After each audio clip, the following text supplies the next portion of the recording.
देश का आदिवासी है। अब देश की प्राथमिकता देश का दलित, वंचित और पिछड़ा समाज है। अब देश की प्राथमिकता महिलाएं हैं, युवा है, किसान है। इसलिए आज दूसरे राज्यों की तरह ही झारखंड को वंदे भारत जैसी हाईटेक ट्रेनें मिल रही है, आधुनिक इंफ्रास्ट्रक्चर मिल रहा है। साथियों, आज तेज विकास के लिए हर राज्य, हर शहर वंदे भारत जैसे हाईस्पीड ट्रेन चला चाहता है। अभी कुछ ही दिन पहले मैंने उत्तर और दक्षिण के राज्यों के लिए 3 नई वंदे भारत एक्सप्रेस को हरी झंडी दिखाई थी। और आज टाटानगर से पटना, टाटानगर से उड़ीसा के ब्रह्मपुर, राउरकेला से टाटानगर होते हुए हावड़ा, भागलपुर से दुमका होते हुए हावड़ा, देवघर से गया होते हुए वाराणसी और गया से कोडरमा, पारसनाथ, धनबाद होते हुए हावड़ा के लिए वंदे भारत एक्सप्रेस की सेवा शुरू हुई है। और अभी जब मंच पे आवास वितरण का कार्यक्रम चल रहा था, उसी समय मैंने झंडी दिखा करके इन सभी वंदे भारत ट्रेनों को विदाई भी दे दी और वो अपने गंतव्य स्थान पर चल पड़ी है। पूर्वी भारत में रेल कनेक्टिविटी के विस्तार से इस पूरे क्षेत्र की अर्थव्यवस्था को मजबूती मिलेगी। इन ट्रेनों से कारोबारियों को, छात्रों को लाभ होगा। इससे यहां आर्थिक और सांस्कृतिक गतिविधियां भी तेज होगी। आप सभी जानते हैं, आज देश और दुनिया से लाखों की संख्या में श्रद्धालु काशी आते हैं। काशी से देवघर के लिए वंदे भारत ट्रेनों की सुविधा होगी तो उनमें से बड़ी संख्या में लोग बाबा वैद्यनाथ के भी दर्शन करने जाएंगे। इससे यहां पर्यटन को बढ़ावा मिलेगा। टाटानगर तो देश का इतना बड़ा औद्योगिक केंद्र है। यातायात की अच्छी सुविधा यहां के औद्योगिक विकास को और गति देगी। पर्यटन और उद्योगों को बढ़ावा मिलने से झारखंड के युवाओं के लिए रोजगार के अवसर भी बढ़ेंगे। साथियों, तेज विकास के लिए आधुनिक रेल इंफ्रास्ट्रक्चर उतना ही जरूरी है।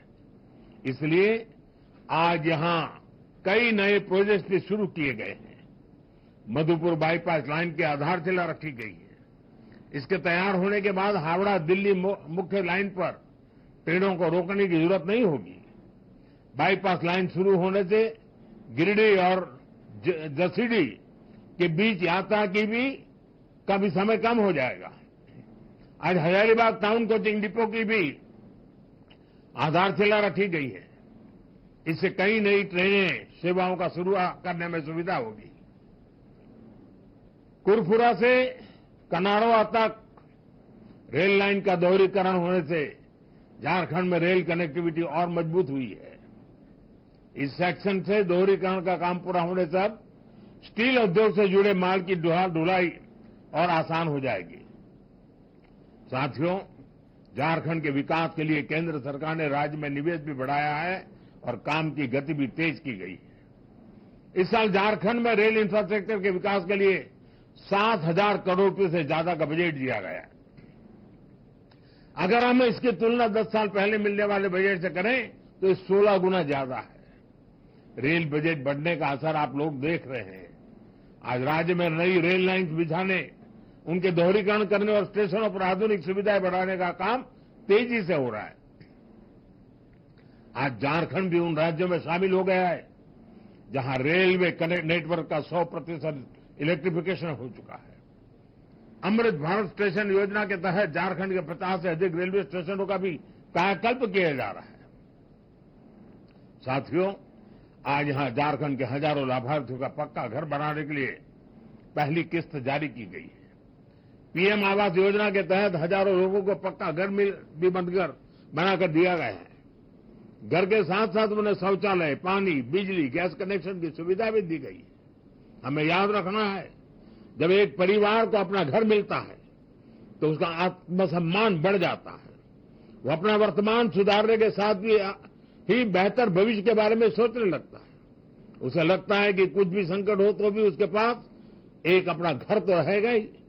और इसे झारखंड के लोगों को सिर्फ पक्के घर ही नहीं मिल रहे, पीएम आवास योजना से गांवों को और शहरों में बड़ी संख्या में रोजगार के अवसर भी तैयार हो रहे हैं। साथियों, 2014 के बाद से देश के गरीब, दलित, वंचित और आदिवासी परिवारों को सशक्त बनाने के लिए कई बड़े कदम उठाए गए हैं। झारखंड समेत देश भर के आदिवासी भाई बहनों के लिए पीएम जनमन योजना चलाई जा रही है। इस योजना के माध्यम से जनजातियों तक पहुंचने की कोशिश हो रही है जो बहुत पिछड़े हैं। ऐसे परिवारों को घर, सड़क, बिजली, पानी और शिक्षा देने के लिए अधिकारी खुद उन तक पहुंचते हैं। ये प्रयास विकसित झारखंड के हमारे संकल्पों का हिस्सा है। मुझे विश्वास है आप सबके आशीर्वाद से संकल्प जरूर पूरे होंगे। हम झारखंड के सपनों को साकार करेंगे। इस कार्यक्रम के बाद मैं एक और विशाल जनसभा में भी जा रहा हूं। 5-10 मिनट में ही मैं वहां पहुंच जाऊंगा। वहां बहुत बड़ी संख्या में लोग मेरा इंतजार कर रहे हैं। वहां मैं विस्तार से झारखंड से जुड़े दूसरे विषयों पर भी बात करूंगा। लेकिन मैं झारखंड वासियों की क्षमा भी मांगता हूं, क्योंकि मैं रांची तो पहुंच गया, लेकिन प्रकृति ने मेरा साथ नहीं दिया और इसलिए यहां से हेलीकॉप्टर निकल नहीं पा रहा है, वहां पहुंच नहीं पा रहा है और इसके कारण मैं वीडियो कॉन्फ्रेंस से इन सारे कार्यक्रमों का आज उद्घाटन और लोकार्पण कर रहा हूं। और अभी सार्वजनिक सभा में भी मैं सबसे वीडियो कॉन्फ्रेंस से जी भर करके बहुत सी बातें करने वाला हूं। मैं फिर एक बार आप सभी यहां आए इसके लिए आपका बहुत बहुत धन्यवाद करता हूं। नमस्कार।